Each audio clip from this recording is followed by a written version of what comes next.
everybody. This is Kara Nicole, and we are back again for another week of Nerds at the Round Table.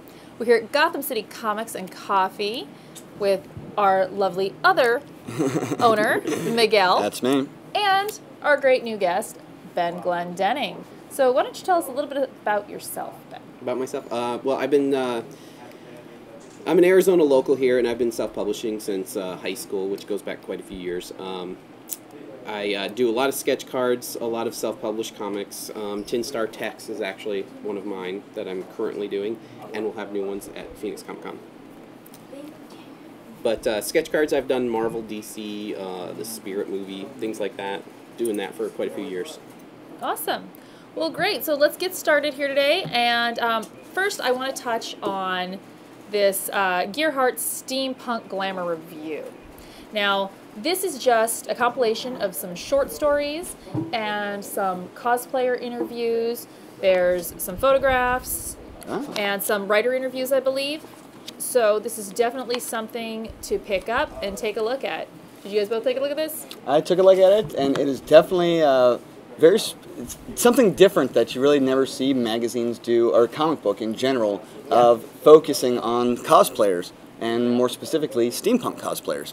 And there's boobies. Yeah, of course. What I found interesting is that even in the comic community, a lot of people don't fully understand the steampunk movement. Mm-hmm. So to have something like this as a resource is just kind of interesting. I agree. So that's that. Pick it up at your local comic book store or Gotham City Comics and Coffee. Now, Ben, what did you read for us this week? I read from IDW Transformers More Than Meets the Eye, which they've now got 2 different titles that kind of cover the whole universe of Transformers. This one has Rodimus Prime and his crew kind of on a quest, and it's just very different because, you know what, and I can't even think of the writer's name offhand. It's James Roberts and Alex Milne. And they do a really good job. The art is actually really, really good. It actually looks like they're alive instead of really kind of dry stuff they've had before. And then the writing style has this, they're kind of blurring, there's no more evil and good, there's just gray areas finally. And it's kind of interesting to see that. And then the scripting is just like, it's like Joss Whedon does Transformers. It's just kind of interesting that way. There's the banter and the characterizations are just like, killer. It's kind of interesting. Well, I really liked that they had emotion and they have feelings. There was one scene in there where he's saying, he's hurting me. You know, you're hurting me. Mm-hmm. And you think of them, they're robots, but you're hurting me. And there was actual emotion in their face. So I really liked that, and I have to agree with you on the art and the way that the writing was put together.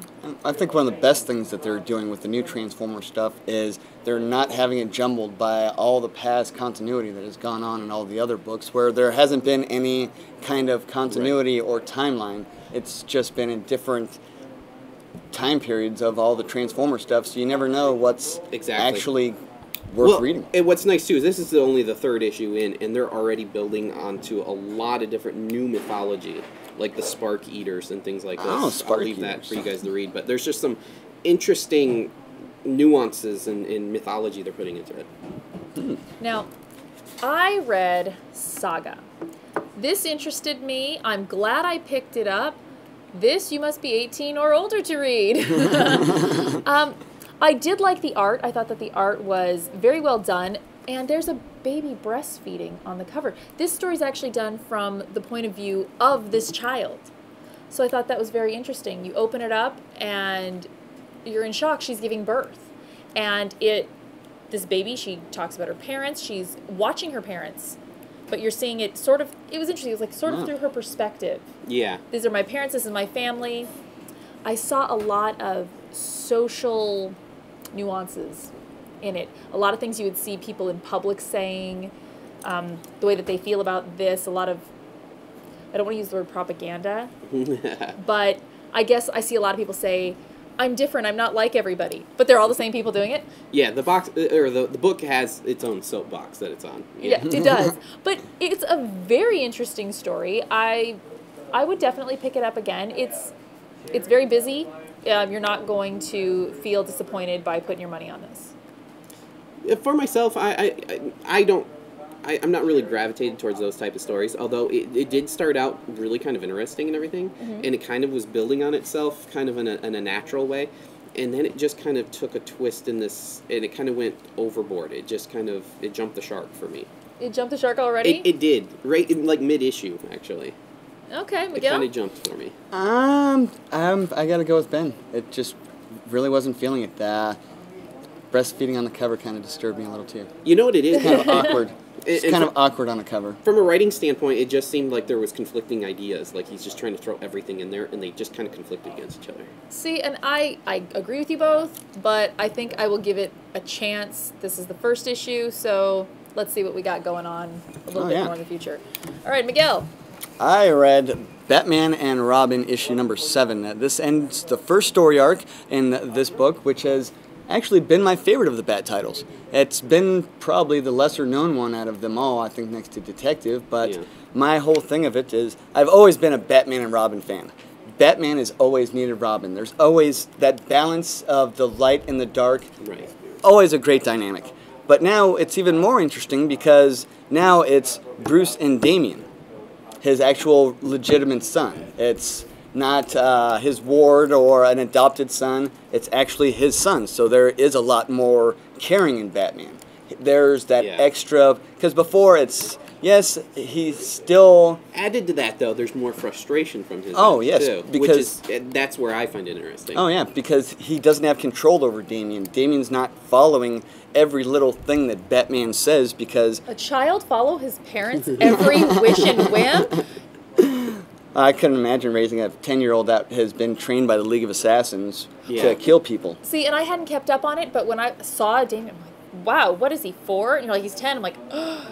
So that's, you know, he's a child, and he really is a child, and he's dealing with adult issues and adult situations. Oh, yes, and this story arc in particular has a lot of Batman's past in it, because someone from his past where he was learning to become Batman has come back and wants to seek revenge on Batman by trying to get Damian to betray Batman. And throughout the first 6 issues, he works Damian like no other. The character's name is Nobody, which has some really cool sonic powers. It's his outfit, some really cool stuff in there. For the first 6 issues, you honestly think that Robin, by the end of issue 6, you don't know really where he stands, but issue 7, it's Batman just his drive to save his son, because all he is hearing over Damian's little comlink is this character Nobody saying, I'm going to make your son's heart explode. You hear there's fingers breaking right now, and you see the drive in Batman to where Batman's stabbed multiple times at this guy. Which I found that as kind of being an odd moment, because they're almost playing on the Jason Todd continuity. Yes. But yet it's New 52, so that continuity doesn't exist. So well, there's some kind of interesting... With it being his child, that is so much more different than his ward or, like you said, his sidekick in any way. There is a very interesting surprise ending. Oh, giant... We're not going to say anything. No spoiler alerts, but the ending is something that you have not seen a Robin do. I'll just leave it at that. Yes, and this is one of those that I definitely recommend. Come get all 6. Start from the beginning of this line. Read it all up. Real quick, we're going to touch on Peter Panzerfaust. And this is like Peter Pan in Nazi Germany. It's flying off the shelves, right? Oh, yeah. Issue 1, there's a second printing already.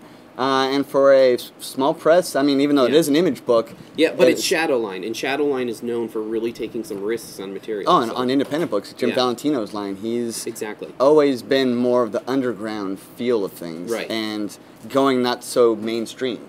Well, I definitely recommend picking it up. It's flying off the shelf, so good luck finding it. I'm sure if you call over here at Gotham City Comics and Coffee, they'll hook you up best they can.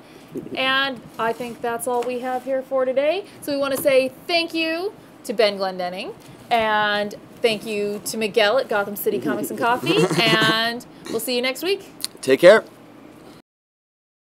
Hello, I am Benjamin Glendenning, a local artist here in Arizona, and I work on a lot of different independent comic books, and I will have Tin Star Tech's Wayward Son #1 available at Phoenix Comic Con 2012. And this here is just a preview of the original issue that I put out, which is extremely rare, but you'll get Wayward Son #1 at Phoenix Comic Con.